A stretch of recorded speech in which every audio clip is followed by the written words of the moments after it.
Speaking of brothers doing a lot of good things in professional sports, did you see that clip I sent you from Club 520? Man, literally, when I say my childhood was sent to me.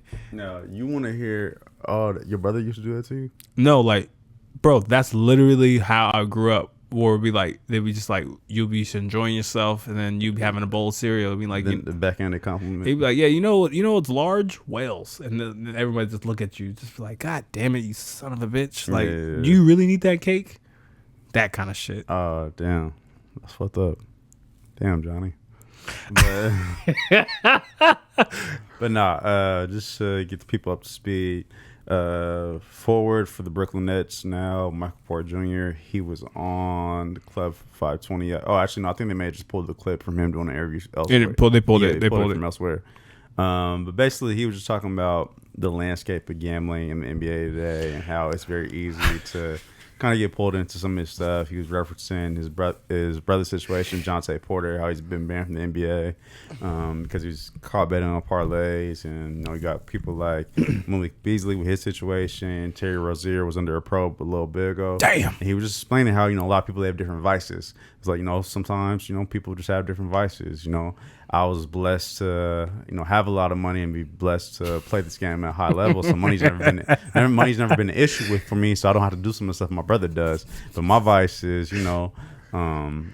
Women are just, I always have women. So that I wasn't blessed with the ability to be married. It was kind of the most backhanded. Like, my brother's gets no bitches. That's while he's married, but he's broke and I'm up. When I sent you that clip, how'd you receive that? Bro, I want you to know, I had a hearty, genuine laugh because that shit was funny, because it was like the natural, he's being serious, but he's like, I get bitches, but you know how that man, that's an ARPP nigga. He needs some help, call 911. I was like, what? Well, I have a one serious point, but I was like, God damn, I'm like, Michael, he's already down. You know how in that one zombie movie they say, oh, he's double tap? Oh, Zombieland? Yeah. Double tap. Yeah, that was crazy word. So, before we get serious, what do you have a vice? What's a vice? What's a vice for you? Currently or previously? You know what? Dealer's choice. Okay, I'll do both. Currently, probably sweets. Sweets, probably. Okay. I ain't gonna lie. Had to learn something about myself in my mid-20s. I feel like I probably only discovered it for in the last 2 years. Women used to be my vice. I ain't gonna lie. Okay. Yeah. It wasn't really healthy. Anytime I was going through some shit, I was like, all right, let me just link with a woman. Okay. It took a little bit growing up to realize, all right, maybe I just need to sit with my own thoughts and not, Yeah. You have to grow up, you know what I'm saying? Not me, took that little sensi bean, you have to grow up. I would say, for me, a vice for me in the past, believe it or not, have to be Sour Patch Kids. And I'm not gonna lie, I'm actually kind of weaning myself off them. I'm finding different alternatives, so I'll say that. And then I would say, what's something in the past I used to I shouldn't do. I want to make it good. I think I can't say that. One of my vices would have to be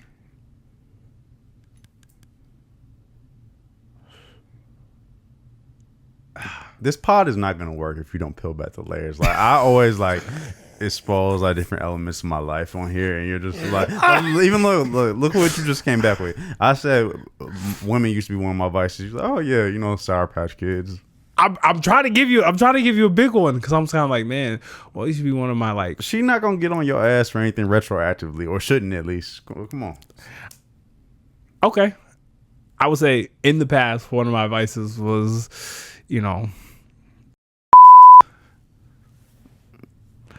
See, I might have just said women, but that's great. Yeah. If only reason I would say that is, back in the day, may not look at, I was a little chunky, and no other girls gave me the most attention ever but Latinas. So I had I had a point where I was like, oh, I'm probably gonna end up dating a Latina woman because Latina women, always fuck with me. They always. It was just that gravitational pull, and like, it was the struggle because if I was hungry, they didn't mind. What part of it's crazy? What part of your life? What part of your life was this? Man, this was like college life. I would say college right up to maybe like out of graduate school. And what was the racial demographics like at U of O? We had some bad shawties there. We had some bad shawties there. That's not what I asked. But I would say on campus, diverse. When I say very, very coded language. Boy, you should work at academia. Motherfuckers, we're diverse. We got 1% representation, like 7 different races. But where I was moving and grooving, right? Where I was moving and grooving, I was able to see a palette. Let's do percentages. What are we saying right now? Anywho, I will just say that I'm genuinely asking right now. Like percentages, if you had to say. I would say percentages because I think for me, like I think for most guys, you like I can notice it like a beautiful woman, but like when you are out in the crowd, it's almost kind of like you have like a green card, so you're gonna see green card. So like when you have like a green car and like you see a lot of green cars. Oh, did you guys say green card? Yeah. Okay. Yeah. No. Green car, meaning like. My type has always been black women, Latinas, and like when I'm out and about, I would be like, my recency would be looking for that. So as far as black people on campus, what was it like 5%? Okay, it was low. Okay, low. We keep on like. It was low. Your step way. It was low, but it wasn't low enough where I couldn't find none. I like had like Dragon Ball Z. Go like the BSU. So what exactly. Oh, that sound like hell. I don't know how you feel as an Oregon cat where it's kind of like I know like or actually I'll be honest with you where it's kind of like being in Oregon like I know we're around a lot of white people but it's almost to me it's like the sea where it's like it's just water. I'm expected to see that, but like when I see somebody that's not the sea I'm like oh hell yeah, like I pay more attention to that. So I'm already like so that's pretty good outlook. So that's just me. But bringing it back forward is, man, Tay, don't ever do something like that to me, man. Don't ever throw me on the bus like that. That Michael Porter, you can't be doing that to your brother. He's already catching a case. Yeah. But I guess it's always little brother, big brother type dynamics.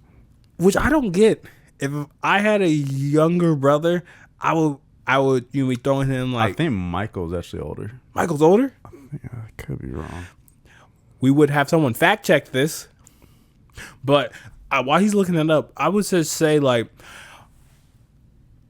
Michael needs to be careful.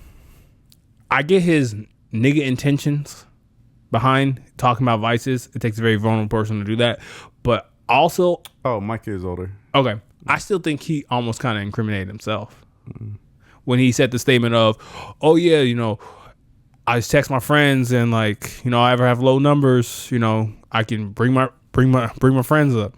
If I'm the lead, Adam Silver, I'm like, let me look at some of your games, nigga. No wonder why Denver traded you, cause he was a part of this shit. But that's just me. Yeah. But last topic for this block though.